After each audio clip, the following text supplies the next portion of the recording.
Hope and Patience with Amelia Rope, a podcast about business, well-being and chocolate. Hello and welcome to Hope and Patience. It's me, Amelia Rope, ex-chocolate creator, now podcast creator and your host. If you're new to Hope and Patience, it's great to have you here. A huge hello and thank you. We're going to be exploring, delving into the stories of founders and dipping into pearls of wisdom from well-being experts. It's about discovery. The guests are inspirational and the precious insights shared guaranteed to be absolute gems. So there seems to be a lot of talk nowadays about the why and about purpose and why you're doing something that you're doing. And certainly I lost my why with my chocolate business. And it took me several years to really get my essence back and to refine my why. So I am delighted to introduce you to Simon Alexander Ong, who is a life coach, motivational speaker, business strategist. Most recently, I saw him flash on Sky News, or not flash, but I mean be on Sky News. Apologies there, listeners. So Simon, I would love to, first of all, explore the sort of catalyst, the person, the place, the reason as to why you are doing what you're doing, and the sort of chapters that you've gone through to get to be who you are today. Fantastic. Well, thank you for the kind words, Amelia, and the great introduction there. What I do today, I've not always done it. I began my career in the financial industry, probably at the worst time. It was 2007 summer. I just graduated from the London School of Economics, and I thought, well, I'm going to embark on a career in finance. And it wasn't like that was what I wanted to do. I remember when I grew up, my parents said to me, doesn't matter what you begin your career doing, as long as you're either a banker, a doctor, a lawyer, or an accountant. So it was between those four choices, and I ended up pursuing a career in banking. Even worse, the first company I decided to join was a company called Lehman Brothers. We know what happened to that company in September 2008. And so the financial crisis was part of the reason that got me thinking about what I really wanted to do. Up until that point, life was fairly linear. It was do well at school, get good grades, get to the next position, get a good job, build your income, buy a house, until these events started to happen. So it was a combination of a few events that really got me reflecting on what I wanted to do. The first was the passing away of my mum when I was 19. That matured me quite a lot. I learned a lot from that experience. And then it was the financial crisis. The key lesson from that was teaching me that, well, actually safety from working for someone isn't real safety, because I've got no control over my destiny, over the direction of my career, where things would develop into. But actually, if I focus on what I really wanted to do, on what brings me joy, what makes me excited of a morning, if I focus on that, the rewards will eventually come.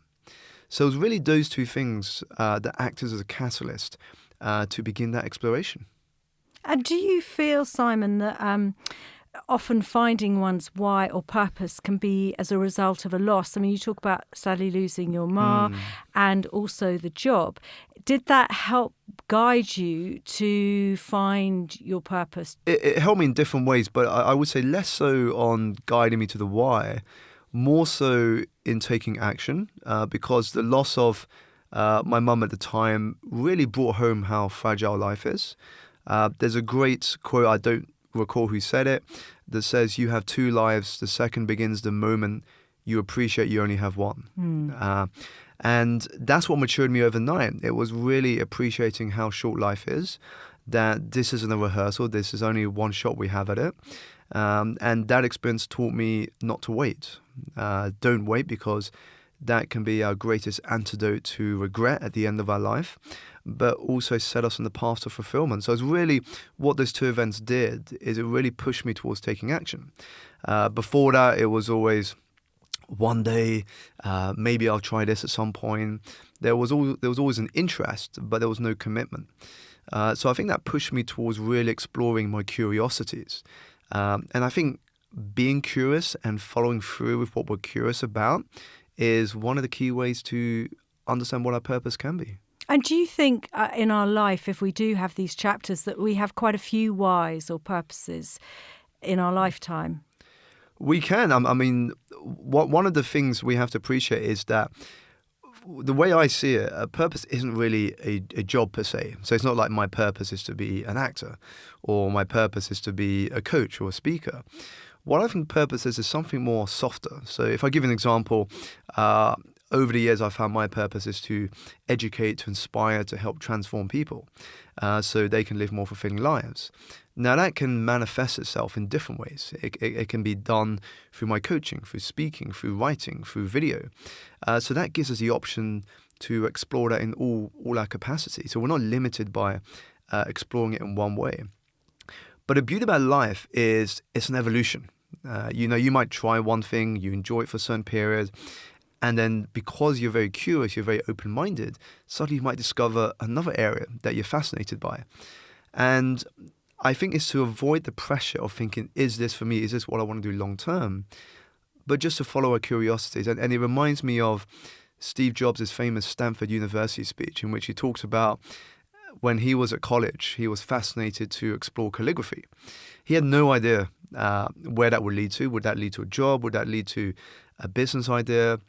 But he credits that class of learning calligraphy, typography, into his design brain when he started Apple, when he started to understand the simplicity and the minimalism of how important design was to the user experience. And so you might not always know where these curiosities lead to in the moment, but simply following them could open up opportunities you may not have been aware of before. And that, I think, is what's so exciting. It is that thing where I think any of us, if we'd pictured our lives, we wouldn't have pictured them. I certainly never thought mine would be how it is, and you probably didn't with you. It's that thing where you just think it's almost allowing yourself to trust in life, thinking, I'm going to be okay. I'm going to explore. I mean, podcast is a whole curiosity for me. If any of the listeners have got lost or disconnected from their why, what would you advise them to try and sort of explore and find their why or their sort of purpose again? Sure. So it's a situation many of us can face where we suddenly feel lost and we have these existential questions. Is this what I want to do? Is this what I want to be? Am I happy? And usually this comes around the 30 to 40s in our age, and hence the midlife crisis. For me, one of the keys to getting back on track is to slow down.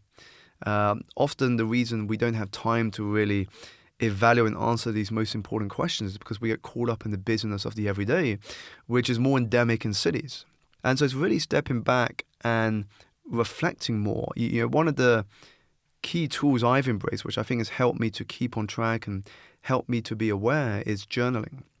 The simple act of writing pen to paper what our thoughts are, reviewing the week, planning the week ahead. And the reason I say pen to paper and not on an iPad or not on computer is doing it analog avoids distraction. We do it away from the distraction of pings, of notifications on our digital devices, but simply blocking out some time just to put our thoughts onto paper. Because the reason I think most of us get overwhelmed or get stressed is we keep all our thinking in our head and we don't have a channel to express it, to articulate it. And we get so caught up in scenarios that may or may not happen. And that's what tends to create stress mentally and stops us from taking action. Yeah, I mean, I definitely suffer from that. And it's, I try and live in the moment. I try and live in the now. But it's that thing sometimes where your brain just takes on so much and it sort of massages it. And it's like this computer going on overdrive. And the next day you just think, why? Why did I get so stressed about it when in fact it was such a small thing? But I think also, I've always been a writer, although my teachers at school could never read my handwriting because it's so dire and they refused to mark it. That's my excuse for poor grades. But it's very therapeutic, but also gives the eyes a rest. It's that constant thing where your senses are bombarded, either audio or, we're bombarding because we're doing audio, but it's the visual. I find the visual thing quite exhausting. So when you do pen to paper, and as you say, other thoughts just come to mind.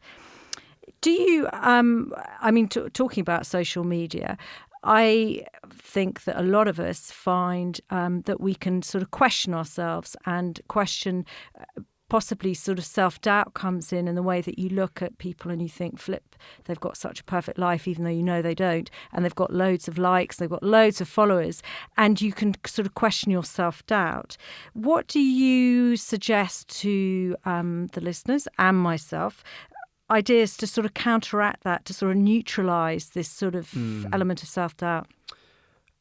I think at a higher level, if we put social media aside for one moment, just at a higher level, what can cause self-doubt, overwhelm, or lack of confidence is a disease what I call comparisonitis. If you go back before social media, society used to term that keeping up with the Joneses. Yes, absolutely. Now, social media today is keeping up with the Joneses. You look on social media, there's people holidaying in exotic places.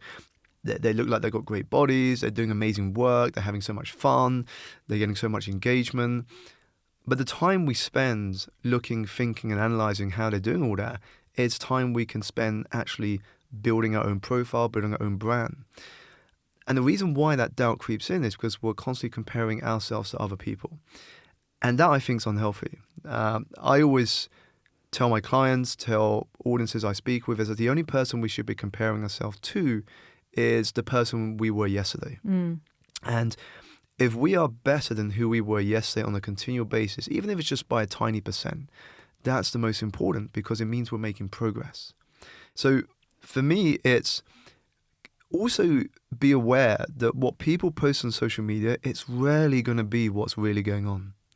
If you've gone through a tragic personal circumstance, if you're going through a bout of depression, if you're going through a period where things are not going great, I don't know anyone who's posting that. No, you're absolutely right. I don't know right. anyone who's going to be sharing that explicitly. Whereas, if you've just won a prize, if you've been featured somewhere, if you're speaking somewhere, if you're traveling somewhere for an amazing holiday, that's the first thing you're going to put onto your social media.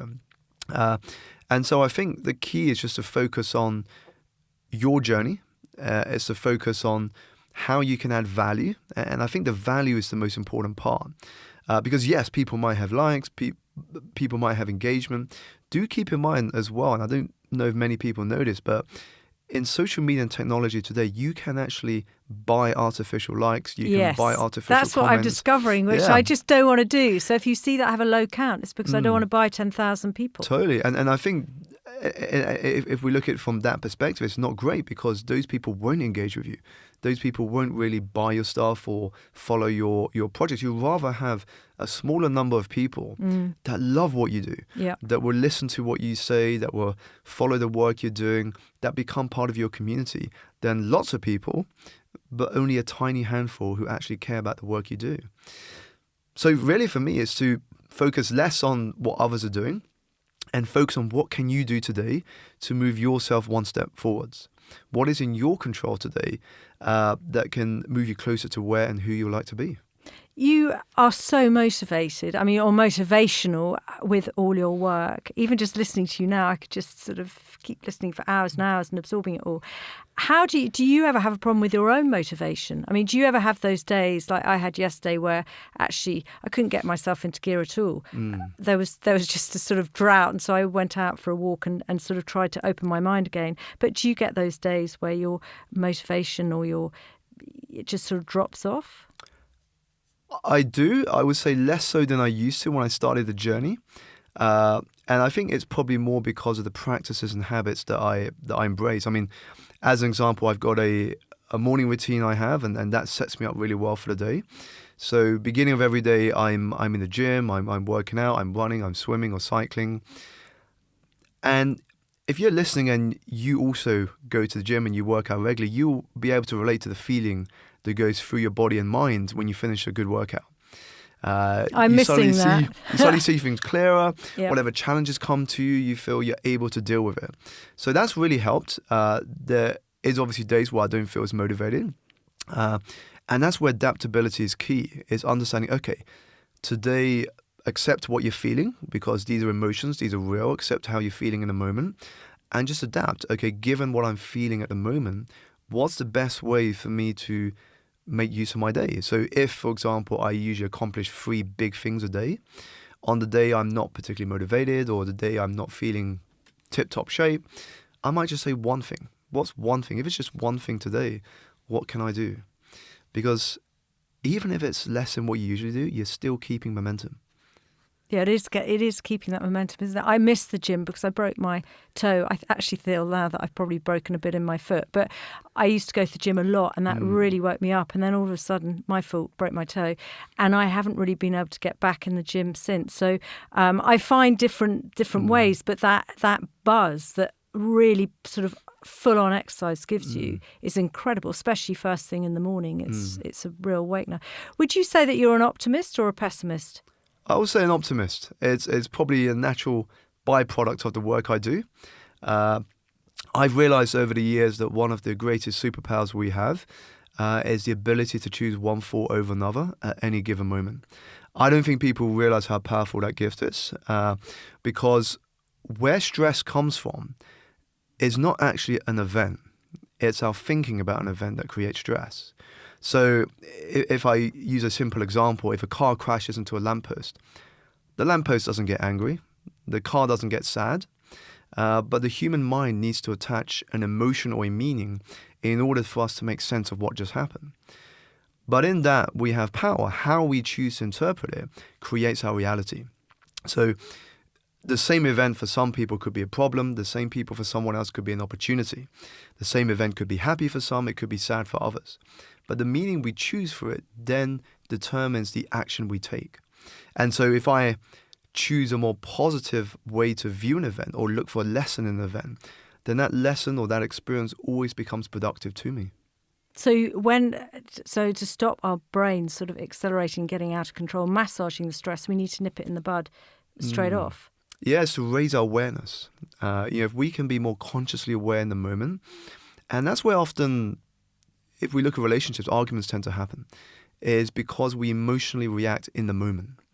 Whereas if we just take a step back, we become aware of what just happened, and we can consciously choose our response, we actually have more power that way. We're deciding how to respond and what the best way to respond is, rather than just getting caught up in the moment. So you probably don't have that sort of self-talk chatting away in your head that says, that sort of harsh sort of inner critic, or do you have that? And if you do have that, how do you just sort of, again, nip it in the bud? We all have it. That's why when people say he or she's talking to herself, that's us talking with our internal critic there. At a high level, the best way is you got to learn how to silence that critic and cultivate the guide within, because we all have a guide, whether we want to call it intuition, gut feel, wisdom. But very often we don't listen to it. And that's why, for me, it's why meditation is great, why slowing down is great, spending time in nature, because it connects us more to that inner wisdom. And it's being able to trust that more. Often people say, when I trusted my gut, when I trusted my intuition, it all worked out. But once I got my head involved, it was all sorts of problems started arising. Yeah, that's when the complexities start. Now, Simon and I were chatting with the dear producer, Chris, outside, and I can't remember the name of the recording guy. Again, I've forgotten. But anyway, the point is that we were chatting about whether business was a sprint or a marathon, running your business or life. And Simon had a very interesting thought or comparison on mazes. So could you just share that element with the listeners? So yeah, I was on a panel recently and we had a question talking about whether we thought life was more a sprint or a marathon. And after some debate with the panelists, and we were just sort of sharing our views, we came to the conclusion that actually life and business, if you will, is more of a maze. The problem with thinking of life or business as a sprint or marathon is it assumes you're always moving forward. And that's not always the case. In life, sometimes you have to take a few steps backwards in order to take steps forward. You might have to change, you might have to pivot. And it's that bravery and courage to do so that allows us to see what our potential is. And it's like with a maze. And when you go and you do a maze, you're not always going to find the right way straight away. Some routes will lead to a dead end, which is fine. But without the dead end, you would not have the wisdom in order to choose that next step. It's like when I look back on my journey now, and I've had my fair share of challenges, my fair share of setbacks, but I've always said I'm grateful for them, because the hardest times in our life, the hardest times in our business can be the very thing we need to teach us the wisdom, the skills, and the insights to build and create the best times of our life. What do you think your biggest challenge has been so far, either in your business or in life? I mean, Sure. So the way I think about it is you'll never stop having challenges. As you grow as an individual, as a business, the challenges just change. So as an example, when I made the transition from working in a company to starting my own business, the big challenge then was shifting my mindset. Because I had to shift my mindset from, well, if I wanted to, I can take a day off sick and I still get paid. yeah. But when you're an entrepreneur, well, if you're not out there building business, you're not going to get paid. So it's a very different mindset. So that was the first challenge. And then the next challenge was, well, I need clients. So it's how to get clients. And then as you grow, the challenge is, who do you hire? Are you hiring the right people? How do you diversify? How do you expand? So you're always going to have challenges. And I actually think challenges are necessary. Challenges are kind of like the universe's way of telling us it's time to level up. And it's what allows us to grow. Otherwise, if we're always comfortable, we're never learning, we're never growing. And eventually we fall behind as the world, as the environment, as things change. Yeah, it would be extremely dull, I think. Because, I mean, ultimately, we're all here to grow, or that's how I've sort of made sense of my life, is that I'm experiencing stuff, I'm getting out there. Some is good and some is bad, but it is that whole growth thing to make one a better person, a more empathetic person. Your industry, there are loads of people in it. I feel that there are very few very good people. But what is the greatest challenge in your industry today, would you say? Sure. I think I'll come back to my industry, but I think at a high level, business generally has never been more competitive. Because if we look at business today compared to decades ago, it's never been easier to start. Anyone with a bit of smart can launch a business within 24 hours. You can register a domain, file your company with whatever the regulatory body is. You can get your social media up and running for zero cost. So it's never been easier to start. At the same time, it's never been harder to be sustainably successful. That is tough. Just because in every industry, including mine and all the new industries that have started, there is so much more choice than there has ever been. So for me, the challenge for business and also my industry has always come down to, how do you differentiate yourself to others in the sense of, what is your value premium over other competitors? Because if you don't know what your value differential is, the only way you can differentiate yourself is by price. And cost cutting is not a game you want to get into. Unless you want to be the Walmart or the Lidl or Aldi of your industry, it's not a race you want to get into. But once you know what your value differential is, why people should invest a premium into what you do over your competitors, people will pay for that. People will pay for that if they know that they can trust what you're going to deliver, the work you do, and the quality that you bring. I think a lot of it goes down to quality versus quantity. Certainly with my chocolate business, I really focused on quality and less for more. Really, you don't. If the person is really good at what they do, you shouldn't need them the whole time. It should just be a sort of top up or a maintenance thing.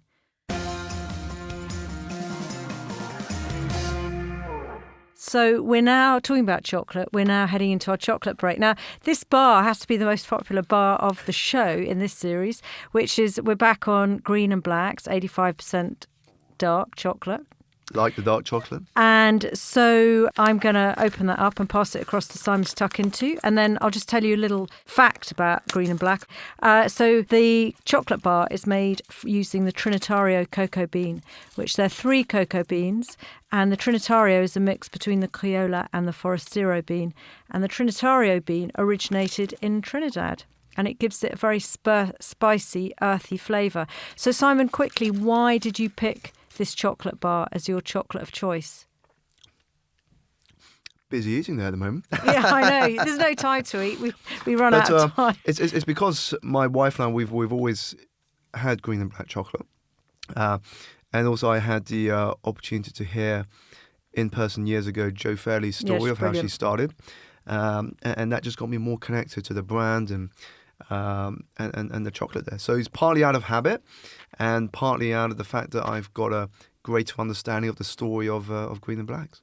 It's really good. I have some tucked away in my cupboard. I find it really good after a meal. It's sort of digestive thing. Or if you're going to a meeting and you need your head cleared and no time for coffee, if you just take a slug of 85%, you're on it. Your brain works. Sorry, I'm still finishing my chocolate, which is not great because I need to ask another question. With the word entrepreneur, I would love to know, or we would love to know, what that word means to you. And also, do you think that entrepreneurs are non-conformists, that they're people who are always going to question things? With the term entrepreneur, I'd like to, if I may, split that into two definitions. So I think, and it's partly going back to what we were saying earlier about social media and comparisonitis, is that today I think we're in an age where we have, yes, we got entrepreneurs, and I'll mention what that definition is in a second, but we also have wantrepreneurs. Yeah. Because we're in this age where everyone wants to be an entrepreneur, everyone wants to start their own business, everyone wants to be an influencer, if you will, on social media. And so we get this idea of wantrepreneurs, people that want the rewards that come with entrepreneurship, they want the lifestyle, but they don't put the hard work in, they don't take the risks, they don't know what it really takes to build a business. Whereas for me, entrepreneurship is truly about understanding how you can add value to the demographic or the people you want to serve in a way because you have the ability to spot opportunities and an appetite for risk, which most people won't have. So that for me is kind of the purest definition of entrepreneurship. I mean, everybody, as you say, that a small business owner is now an entrepreneur, which is it's just not the same thing. I think there are very few entrepreneurs. I mean, I've been labelled as an entrepreneur. I still don't see that. I suppose I'm a pioneer, and I have that urge where I just need to do something. I mean, it's even after finishing my business, I suppose I could have got, as my father would say, a proper job. But I couldn't, because that's just not who I am. That's not the essence. Totally. It kind of reminds me of my journey a little bit, Amelia, because I joined at the time. It was very challenging because when you are made redundant, you're out of a job, and I was out of multiple jobs for whatever reason.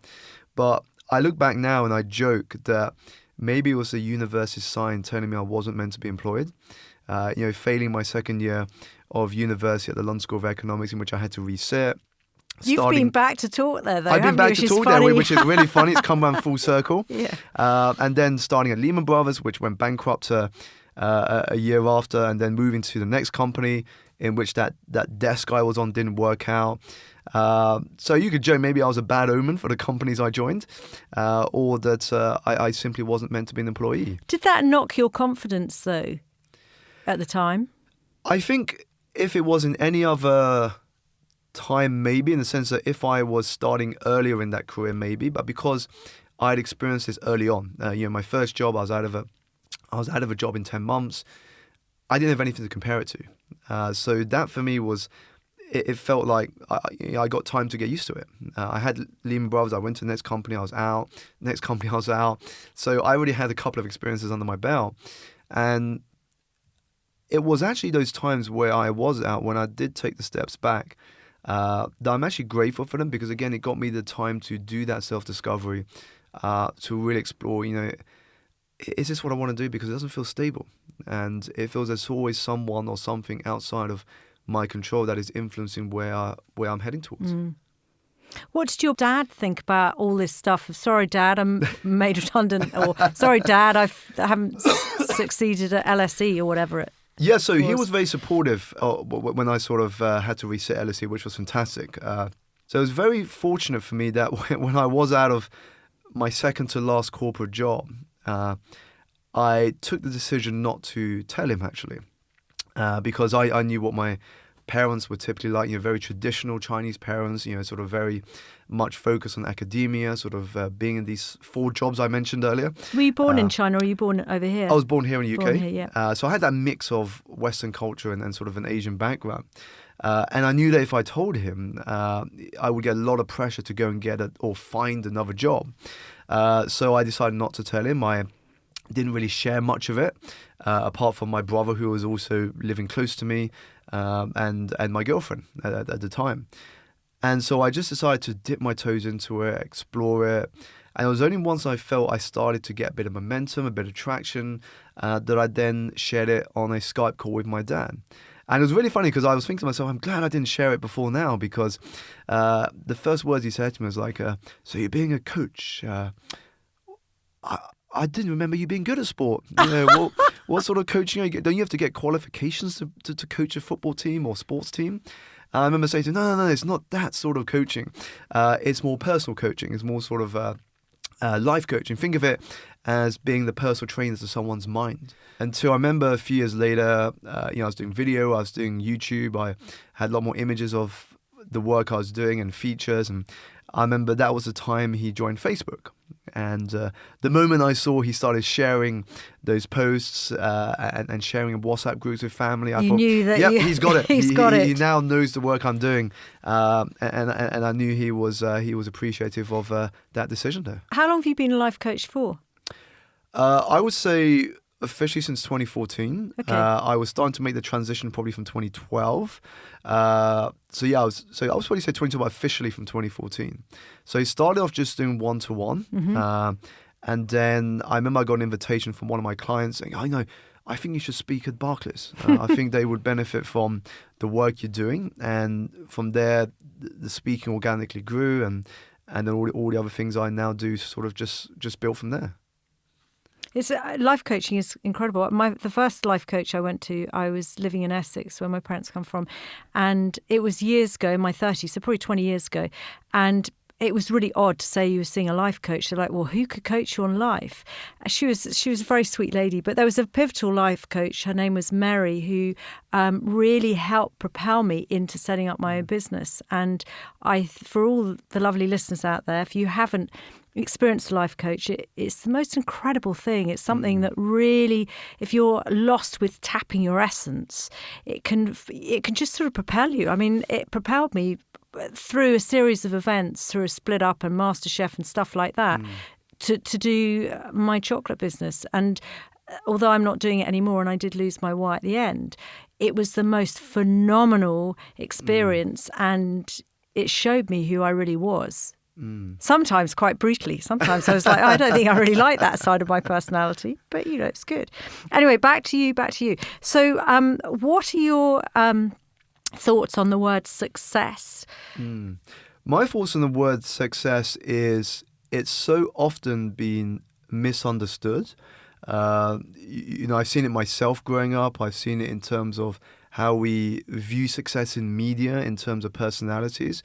Is often, and we still do today, is we think success is in getting something for ourselves. I think what we forget is success is not a destination. And we can get seduced to thinking it is. When I get that pay rise, when I get that title, when I become CEO, then I'll be happy. And a great example of that is if you look at Hollywood, if you look at some of these industries in which you do have very well-paid men and women, what you realize is that if success was a destination, everyone in those industries would be happy. But you've seen people lose money. You've seen people do suicide. You've seen people who go off the rails.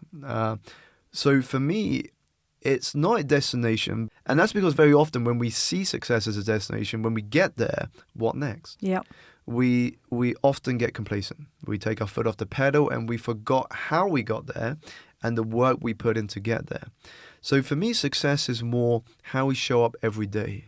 And so if you show up every day, you do your best, you move forward, you're progressing, you're adding value to people's lives, that for me is success. If you're consistently doing that, then you set yourself up to win again and again and again. Whereas if you see it as a destination, you're only setting yourself up to win once. And that's why, for me, it's less about the goals. Goals are great, and goals are great as sort of milestones. But for me, it's really focusing on your systems. What are the systems you're creating that will make success inevitable?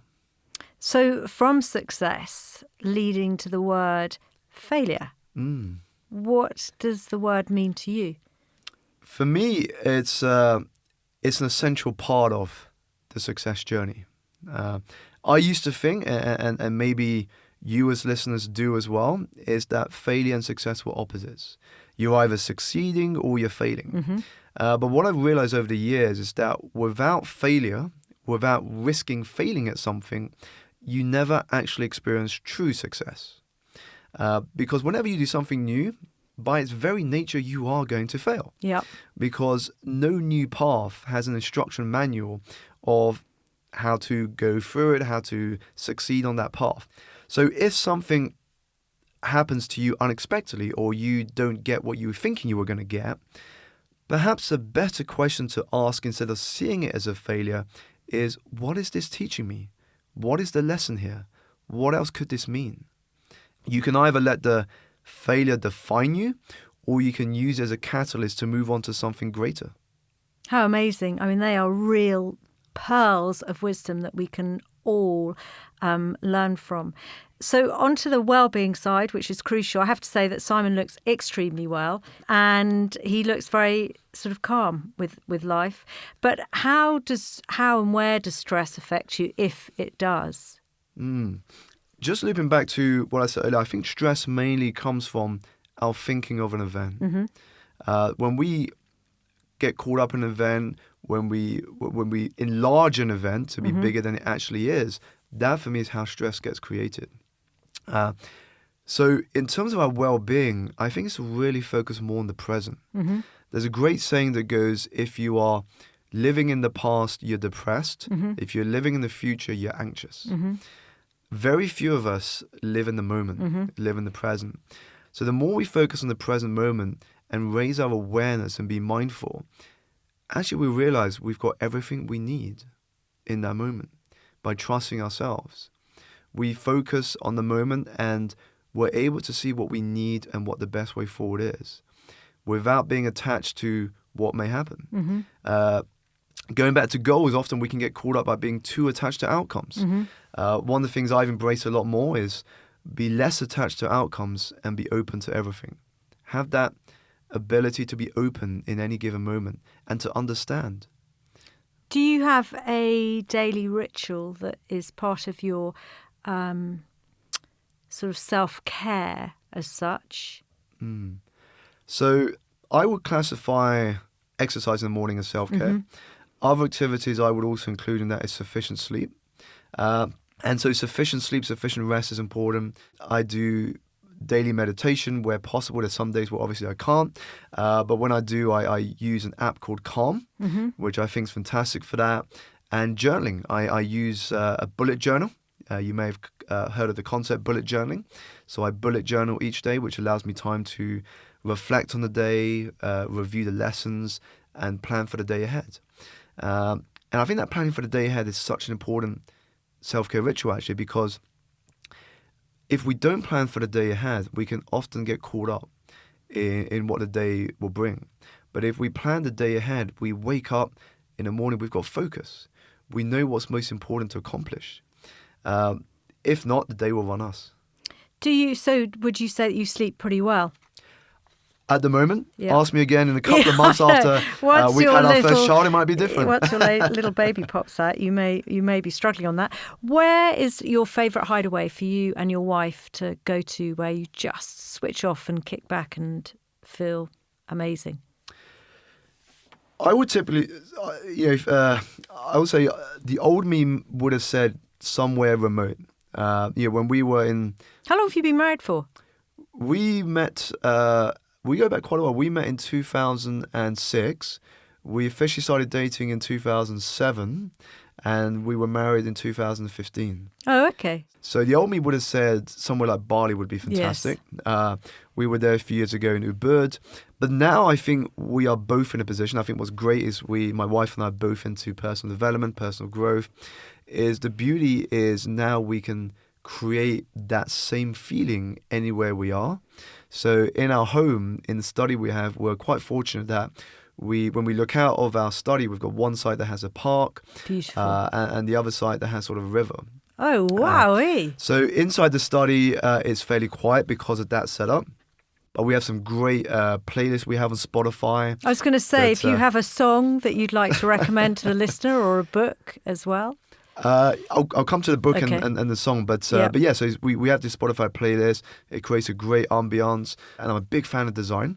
By understanding that, you can artificially create that. Do you that do same feng experience shui there. as well? I'm not explicit into feng shui. I may Right. look at it from time to time if I kind of think, should I have this here? Should I have that there? I might sort of peek onto Google. I used to do that for my love corner. You were supposed to put pairs in, but I could never work out which my love corner was. So there you go. So that really is your hideaway then? Yeah, so I mean, we're like I said, we're very fortunate we can kind of create that when we need to. So even when we're traveling and we're in a hotel, we're like, great, let's dim the lights, let's put some nice music on. So a book and a song, or a book or a song for our lovely listeners? Sure, for song, I would say have a look at my Spotify playlist. You can just Google Simon Alexander on Spotify, and any song from there, I think would be great to help you get focused, to re-energize you. In terms of book, I would say one that had a big influence on my journey early on was David Schwartz's The Magic of Thinking Big. It's a classic, and I still use it as a reference today. I haven't read that, so I must get reading. How brilliant. Just very quickly, I know the producer has said only a few minutes, but too bad. Can you remember a time when you've had to have, because my granny's hope and patience, so can you remember a time when you've had to have bucket loads of hope? Yes.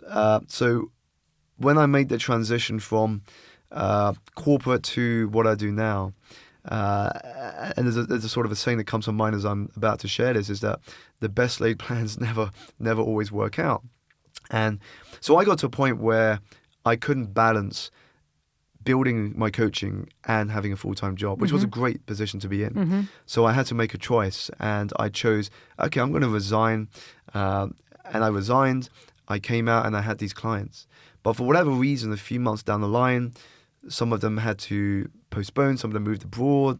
And so actually, I was back to ground zero. But in this time, I had zero income. So that's when I had to trust in myself, have hope for the future, Dig deep. and focus on the process. That experience helped to build resilience in me. It also helped me to understand the power of persistence, and the fact that when we focus on the process, the rewards will come.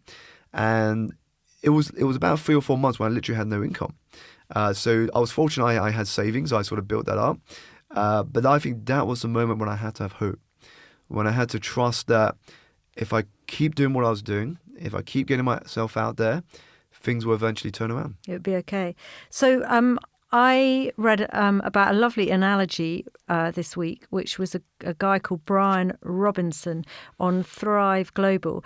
And he was talking about the enjoyment of waiting, and he said it's like an egg waiting to hatch, which I really enjoy. What springs to mind when you think of your business and the need for patience? Patience is critical. I think patience is very important. We overestimate what we can accomplish in a year. If I look at my journey, which is nearly a decade journey since I first got the qualification in 2012. I started studying coaching qualifications in 2012. So it's coming up to a 10-year journey. I would have no idea I would be where I was today back then. But it also shows me that most people give up too soon. Most people give up too soon. And what they don't realize is that the longer you persist, assuming this is something you're passionate about, something you really want to work towards, the more you keep going, the easier it becomes, because every day you keep going, there'll be thousands, if not millions around the world giving up and going home. So the competition gets less the more you keep going. So true. And it's equivalent of someone saying, yeah, I'm going to go gym, I'm going to get fitter this year. And they go to the gym for 3 months and they look in the mirror and they say, this isn't worth it. I haven't got my six-pack yet. I'm still looking the same. But what they don't realize, and I remember reading this in a Men's Health magazine once, is that the average person to get to where they want to get to health-wise takes on average 18 to 24 months of consistent eating well, training, and living a healthy lifestyle.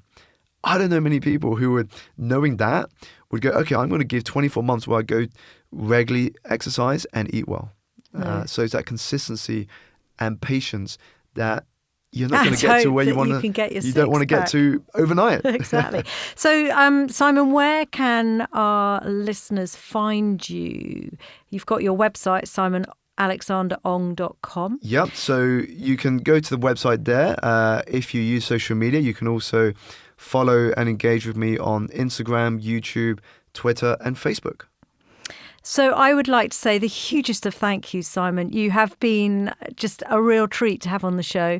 I have been looking forward to this moment for some time, and I know that I'm going to have a whole load of questions in my head thinking, oh no, I should have asked this, that and the other. But I think I can say for all of us, the listeners and myself, that you have shared so many precious insights with us, all fuel for our tanks to keep on going. So thank you so much. My pleasure, Amelia, and thank you for having me. And if you do, as a listener, have any other questions after you've digested what we've spoken about, do feel free to reach out and follow up with me directly if you have other questions you'd like me to help you with. How wonderful. The book for this show that I'd like to recommend really ties into Simon, although we never got onto the topic, or we sort of discussed the why, is Ikigai, The Japanese Secret to a Long and Happy Life by Hector, Garcia and Francesca Miralles. A little quote from there is, "Flow is mysterious. It's like a muscle. The more you train it, the more you flow, and the closer you will be to your Ikigai." The quote, though, for the show is, and I don't know if I'm pronouncing this correctly, so I apologise for not, "Nana karobi ya oki," which means fall 7 times, rise 8. And it's a Japanese proverb. So thank you so much for tuning into the show this week. I'll be back with another story soon, so make sure you subscribe to get the latest episode. And if you like what you hear, it would be such a treat for you to give us a positive rating, subscribe, and please do spread the word to anyone you think would get some precious gem from the show.